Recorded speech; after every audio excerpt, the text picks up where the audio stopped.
কোনো নারী জামাতের আমির হতে পারবে না। আগামী 100 বছরে যদি তারা সরকারে থাকে, এই 100 বছরে বাংলাদেশের কোনো নারী বাংলাদেশের প্রধানমন্ত্রী হতে পারবে না। বাংলাদেশের যে দুজন নারী প্রধানমন্ত্রী হয়েছিলেন তারা যদি জামাতে ইসলাম করতেন, জীবনও তারা প্রধানমন্ত্রী হতে পারতেন না। নারীর অধিকার বিবর্জিত করে দিয়ে জুলাই সনদ পাশ করা যাবে? তারা লুকিয়ে থাকেন, গুপ্ত থাকেন, তারা এগুলোকে কৌশল বলেন। কোনটা বড় দোষর বলেন শফিক সাহেব, বলেন এবার। ডিমের আঘাতে মূর্ছা যাওয়ার মতো অবস্থা, এটা কিসের ডিম? এটা কি পাথরের ডিম? বলেন হাড্ডিমাডিম ডিম। তাদের আরো বেশি তারা দাবি করেছেন, নাকি 43% বলেছে। তো এটাই যদি হয়ে থাকে তাহলে প্রথমত তারা প্রতিটি নারী যাদেরকে তারা দলে নিয়েছেন তারা প্রত্যেকেই সংসদে আসন পাওয়ার, সরাসরি আসন পাওয়ার জন্য অনুপযুক্ত। ইলেকশনে দাঁড়াতে পারার জন্য তারা উপযুক্ত না। অর্থাৎ অসংখ্য উপযুক্ত নারীকে দলের বাইরে রেখে 43% নারী তারা নিয়েছেন যারা অনুপযুক্ত সংসদের আসনের জন্য। এবার তিনি আরেকটি বড় কথা বলেছেন, সেটি হচ্ছে কোনো নারী জামাতের আমির হতে পারবে না। এই কথা বলার অর্থ হচ্ছে জামাতে ইসলাম যদি কখনো সরকার গঠন করে, আগামী 100 বছরে যদি তারা সরকারে থাকে, এই 100 বছরে বাংলাদেশের কোনো নারী বাংলাদেশের প্রধানমন্ত্রী হতে পারবে না। কারণ যে দলের আমির হতে পারে না সে প্রধানমন্ত্রী কি করে হবে? দলের নেত্রী হতে পারবে না, তাহলে প্রধানমন্ত্রী কেমনে হয়? একটা দল চালাতে পারে না, দেশ চালাবে? তার মানে চিন্তা করেন, তারা প্রকারান্তরে এই কথা বলে দিল যে বাংলাদেশের যে দুজন নারী প্রধানমন্ত্রী হয়েছিলেন তারা যদি জামাতে ইসলাম করতেন, জীবনও তারা প্রধানমন্ত্রী হতে পারতেন না। এখন তারা আবার জুলাই সনদের পক্ষ নিয়েছেন। জুলাই সনদ কি নারীর অধিকারহীনতাকে সমর্থন করে? এনসিপি আবার তাদের সঙ্গে যোগ দিয়েছে। এনসিপি কি নারীর অধিকারহীনতাকে সমর্থন করে? যে জীবনে কোনোদিন কোন নারী, তাদের যে প্রধান দল, যাদের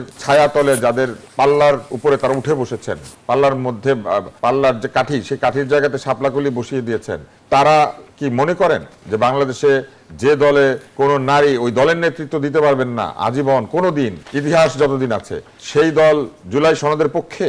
নারীর অধিকার বিবর্জিত করে দিয়ে জুলাই সনদ পাশ করা যাবে? বা জুলাই সনদের পক্ষে হ্যাঁ দিলে পরে এই দল যদি ধরেন ক্ষমতায় আসে, এই জামাতে ইসলাম ধরেন ক্ষমতায় আসলো, এটা আমার সাধারণ প্রশ্ন, তাহলে নারী কোনোদিন প্রধানমন্ত্রী হতে পারবে না, দলের নেত্রী হতে পারবে না, তাহলে কোন নারী নিশ্চয়ই এনসিপিরও কোনোদিন নেতা হতে পারবে না, কারণ নারী নেত্রী আছে, সেই দলকে তারা মানবেন। অথচ জামাত ইসলাম কিন্তু নারী নেত্রী আছে এরকম দুইটি দলের সাথে বিভিন্ন সময় যুগপৎ আন্দোলনও করেছেন, সরকারেও গিয়েছেন। এই জন্যই মুখোশ প্রসঙ্গ যখন এসেছিল তখন সবাই বলেছে যে এই মুখোশ সৃষ্টি বা মুখোশ চালু করা এটা কিন্তু তাদেরই একটা প্রক্রিয়া। তারা লুকিয়ে থাকেন, গুপ্ত থাকেন, তারা এগুলোকে কৌশল বলেন। এবং আরো বিষয় রয়েছে, তারা যে দোসর করছেন, যে লোকগুলি গুপ্ত হয়ে লুকিয়েছিলেন, দলের পরিচয় ঘুরে বেরিয়েছেন, ছাত্রলীগ পরিচয়ে, আওয়ামী লীগ পরিচয়ে, এরা তো আরো বড় দোসর।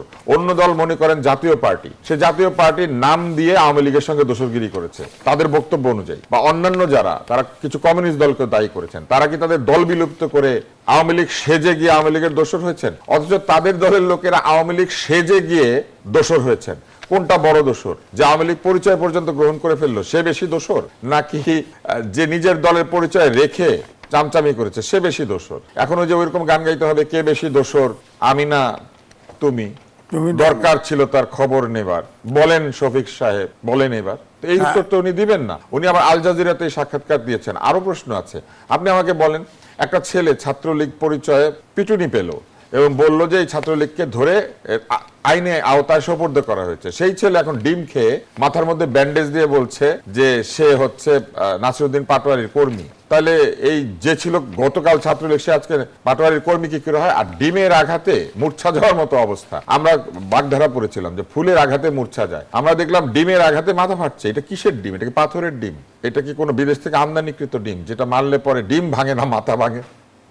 তো আমার নতুন ছড়া লিখতে হবে এখন, নতুন নতুন বন্দোবস্ত হচ্ছে, নতুন ছড়া। হাড্ডিমাডিম ডিম, তারা মাঠে চড়ে ডিম, তাদের মাথা ফেটে ডিম, বলেন হাড্ডিমাডিম ডিম। প্রকৃত অপরাধী আসলে কয়জন ধরা পড়েছে? এই কথা উনি বলে থাকলেও এটা যে যৌক্তিক না উনি নিজেও এটা ধারণা করতে পারেন, কেননা উনিই বলেছেন যে অবৈধ অস্ত্র উদ্ধার করতে পারেন নাই। এত অবৈধ অস্ত্র বাজারেও ছিল বলে আমরা শুনি নাই।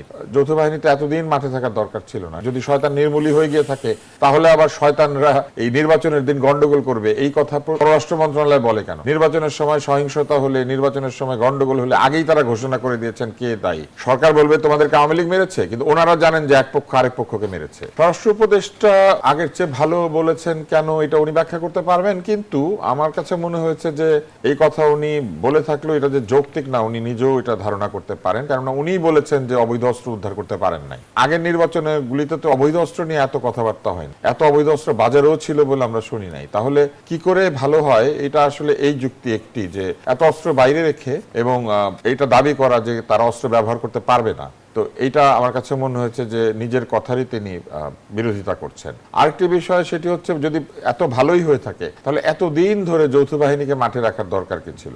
যৌথ বাহিনীতে এতদিন মাঠে থাকার দরকার ছিল না। আমরা সাধারণত দেখেছি নির্বাচনের আগে সেনাবাহিনী মোতায়েন হয়, নির্বাচনের আগে অন্যান্য সব বাহিনী এসে এই যে ডেভিল হান্ট ফেজ 2 করা হয়েছে, প্রকৃত অপরাধী আসলে কয়জন ধরা পড়েছে এটারও কিন্তু কোনো নমুনা দেখা যায় না। তাহলে কি শয়তান নির্মূল হয়ে গিয়েছে? এটাও কিন্তু তিনি বলেন নাই। যদি শয়তান নির্মূলই হয়ে গিয়ে থাকে তাহলে আবার শয়তানরা এই নির্বাচনের দিন গন্ডগোল করবে এই কথা পররাষ্ট্র মন্ত্রণালয় বলে কেন যে নির্বাচনে যদি কোনো গন্ডগোল হয় তার জন্য আওয়ামী লীগ দায়ী? এই যে একটু আগে আপনি যে ঘটনাটা বললেন, এটার জন্য কি আওয়ামী লীগ দায়ী? এই ঘটনা কে ঘটাচ্ছে তাহলে? নির্বাচনের সময় সহিংসতা হলে, নির্বাচনের সময় গন্ডগোল হলে আগেই তারা ঘোষণা করে দিয়েছেন কে দায়ী। তদন্ত ছাড়া, অপরাধ সংগঠিত হওয়া ছাড়াই আপনি দায়ী ব্যক্তিকে এটা আগেই বলতে পারেন? ফলে এইসব কথা বা এই ধরনের মন্তব্যের কারণেই বরং এক ধরনের সংশয়, শঙ্কা এবং পরিস্থিতি যে লেভেল প্লেইং ফিল্ড নাই এটা তৈরি হচ্ছে। কেননা আপনি মজার ব্যাপার চিন্তা করেন, ধরেন যারা নির্বাচনে আছেন তারা মারামারি করলেন, কিন্তু সরকারের পক্ষ বলেছে যে মারামারির জন্য আওয়ামী লীগ দায়ী। তাহলে এই দুই দলের জন্যই তো এটা লেভেল প্লেইং ফিল্ড হলো না, কারণ তারা কোথাও গিয়ে সুবিচার পাবেন না।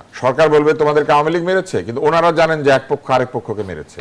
এই অবস্থাটা তৈরি হতে দেওয়াটা ঠিক হচ্ছে না। সুবিচার নিশ্চিত করা এটা জুলাই সনদের একটা প্রধান দাবি। ইনসাফ বলেছেন তারা। ইনসাফ শব্দের অর্থ তো সুবিচার, কিন্তু সুবিচার নির্ধারিত করার জন্য যেসব কাজ করা দরকার আমাদের এই অন্তর্বর্তী সরকার কিন্তু সেই কাজগুলির থেকে অনেক দূরে রয়েছেন।